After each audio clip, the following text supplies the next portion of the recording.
বন্ধুরা, আজ জানাবো ভেন্না গাছ সম্পর্কে, যাকে আমরা ক্যাস্টর প্লান্ট বা রেরি গ্যাস বলি।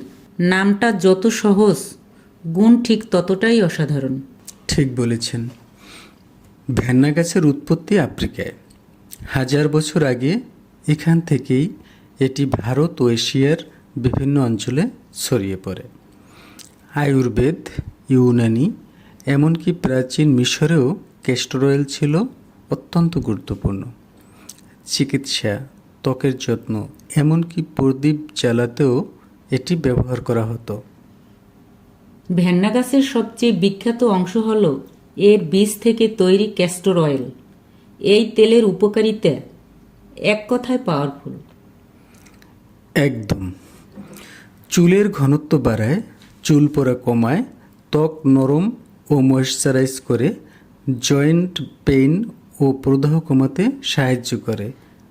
কোষ্ঠকাঠিন্যের ঘরোয়া চিকিৎসায় প্রজন্ম ধরে ব্যবহার হচ্ছে। ক্ষত সারাতে ও অ্যান্টিব্যাকটেরিয়াল গুণও রয়েছে। এছাড়া পাতা ও শিকড় আয়ুর্বেদে ব্যথা, ফোলা ও সর্দি কাশিতে ব্যবহার হয়। ধন্যবাদ, আপনি অনেক সুন্দর করে বলেছেন।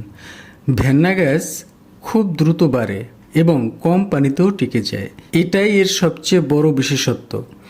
এর বীজ ছোট হলেও এতে থাকে রিসিনোলেইক অ্যাসিড, যা ক্যাস্টর অয়েলকে অন্য সব তেলের থেকে আলাদা করে। আর জানেন কি, একটি ভেন্না গাছ থেকেই বছরে প্রচুর পরিমাণে বীজ পাওয়া যায়। তাই এটি শিল্পক্ষেত্রেও অত্যন্ত গুরুত্বপূর্ণ। সাবান, ওষুধ, প্রসাধনী থেকে শুরু করে লুব্রিক্যান্ট পর্যন্ত তৈরি হয় এই তেল দিয়ে। তাই নাকি? এটাই ভেন্না গাছ।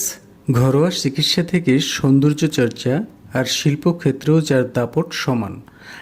আপনারা কি কেউ ক্যাস্টর অয়েল ব্যবহার করেন? যদি করে থাকেন অবশ্যই কমেন্টে জানাবেন। ধন্যবাদ সবাইকে।